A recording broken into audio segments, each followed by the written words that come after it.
गृहस्थ पूजा पाठ से संबंधित जरूरी ध्यान देने योग्य बातें।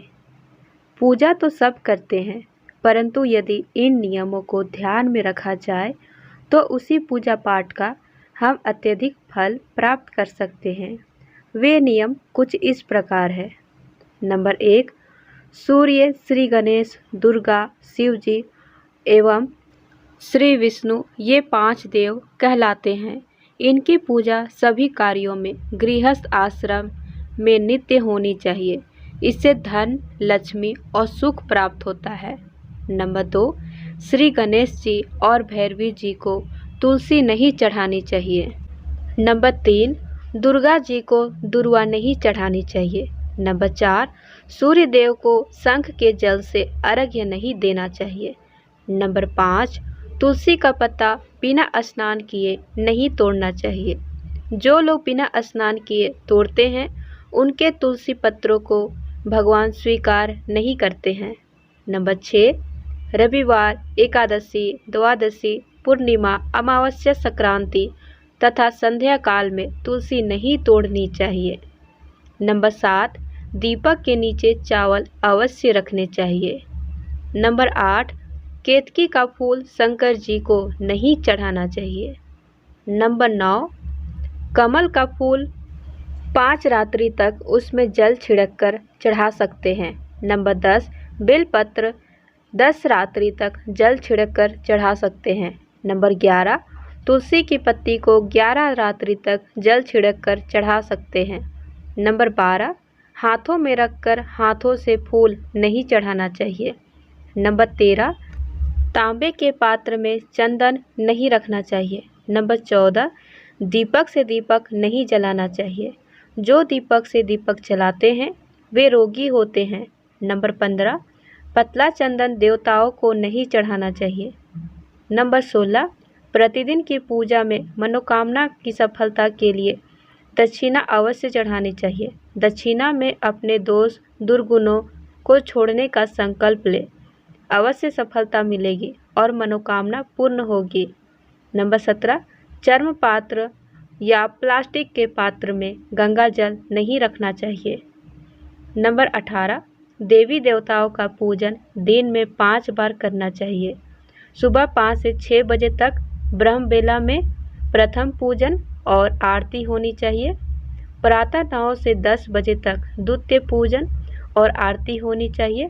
मध्यमा में तीसरा पूजन और आरती, फिर शयन कराना चाहिए। शाम को 4 से 5 बजे तक चौथा पूजन और आरती होना चाहिए। रात्रि में 8 से 9 बजे तक 5वां पूजन और आरती, फिर शयन करा देना चाहिए। नंबर 19, आरती करने वालों को प्रथम चरणों की 4 बार, नाभि की 2 बार और मुख की 1 या 3 बार और समस्त अंगों की 7 बार आरती करनी चाहिए। नंबर 20, पूजा हमेशा पूर्व या उत्तर की ओर मुँह करके करनी चाहिए। हो सके तो सुबह 6 से 8 बजे के बीच में करें। नंबर 21, पूजा जमीन पर ऊनी आसन पर बैठकर ही करनी चाहिए। पूजा गृह में सुबह एवं शाम को दीपक एक घी की और एक तेल का रखें। नंबर 22, पूजा घर में मूर्तियाँ 1, 3, 5, 7, 9, 11 इंच तक की होनी चाहिए। इससे बड़ी नहीं तथा खड़े हुए गणेश जी, सरस्वती जी, लक्ष्मी जी की मूर्तियाँ घर में नहीं होनी चाहिए। नंबर 23, श्री गणेश जी या देवी की प्रतिमा 3, शिवलिंग 2, शालिग्राम 2, सूर्य प्रतिमा 2, गोमती चक्र 2 की संख्या में कदापि ना रखें। अपने मंदिर में सिर्फ प्रतिष्ठित मूर्ति ही रखें। उपहार, कांच, लकड़ी एवं फाइबर की मूर्तियाँ ना रखें एवं खंडित, जली कटी फोटो और टूटा कांच तुरंत हटा दें। यह अमंगलकारक है एवं इनसे विपत्तियों का आगमन होता है। नंबर 24, मंदिर के ऊपर भगवान के वस्त्र, पुस्तकें एवं आभूषण आदि भी ना रखें। मंदिर में पर्दा अति आवश्यक है। अपने पूज्य माता पिता तथा पितरों का फोटो मंदिर में कदापि ना रखें। उन्हें घर के नेतृत्व कोण में स्थापित करें। नंबर 25, विष्णु की 4, गणेश की 3, सूर्य की 7, दुर्गा की 1 एवं शिव जी की आधी परिक्रमा कर सकते हैं। नंबर 26, प्रत्येक व्यक्ति को अपने घर में कलश स्थापित करना चाहिए। कलश जल से पूर्ण, श्रीफल से युक्त विधि पूर्वक स्थापित करें। यदि आपके घर में श्रीफल कलश उग जाता है तो वहाँ सुख और समृद्धि के साथ स्वयं लक्ष्मी जी नारायण के साथ निवास करती है। तुलसी का पूजन भी आवश्यक है।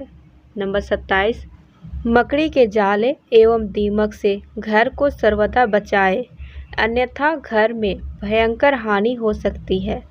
नंबर 28, कपूर का एक छोटा सा टुकड़ा घर में नित्य अवश्य जलाना चाहिए, जिससे वातावरण अधिकाधिक शुद्ध हो, वातावरण में धनात्मक ऊर्जा बढ़े। नंबर 29, घर में नित्य घी का दीपक जलावे और सुखी रहे। नंबर 30, घर में नित्य नमक युक्त जल से पोछा लगाने से घर में वास्तु दोष समाप्त होते हैं तथा दुरात्माएं हावी नहीं होती है। नंबर 31, सेंधा नमक घर में रखने से सुख, लक्ष्मी की वृद्धि होती है। नंबर 32, रोज पीपल वृक्ष के स्पर्श से शरीर में रोग प्रतिरोधकता में वृद्धि होती है। नंबर 33, साबुत धनिया, हल्दी की 5 गांठें, 11 कमलगट्टे तथा साबुत नमक एक थैली में रखकर तिजोरी में रखने से बरकत होती है, श्री लक्ष्मी व समृद्धि बढ़ती है। नंबर 34, दक्षिणावर्त शंख जिस घर में होता है उसमें साक्षात लक्ष्मी एवं शांति का वास होता है, वहाँ मंगल ही मंगल होते हैं। पूजा स्थान पर 2 शंख नहीं होने चाहिए। नंबर 35, आचमन करके झूठे हाथ सिर के पृष्ठ भाग में कदापि ना पोछे, इस भाग में अत्यंत महत्वपूर्ण कोशिकाएं होती है। नंबर 36, घर में पूजा पाठ व मांगलिक कार्य में सिर पर टोपी व पगड़ी पहननी चाहिए। नंबर 37, पूजा पाठ बिना आसन के नहीं करना चाहिए। जब पूजा करके खड़े हो तब आसन के नीचे जल की 2 बूंद डाल दे।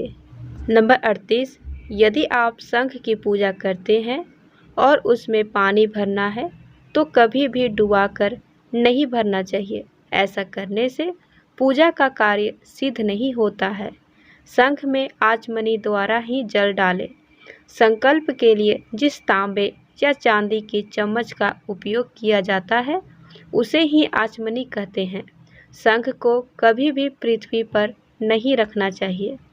पूजा में यदि शंख की पूजा करते हैं तो उसे अनाज की ढेरी पर रखना चाहिए या किसी आसन पर स्थान दें, तभी शंख की कृपा प्राप्त होगी।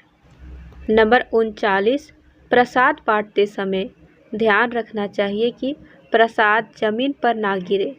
यदि गिरता है तो उसे तुरंत उठा ले और उसे किसी सुरक्षित स्थान पर रख दे। प्रसाद को जूठे हाथ से नहीं बांटना चाहिए और ना ही ग्रहण करना चाहिए।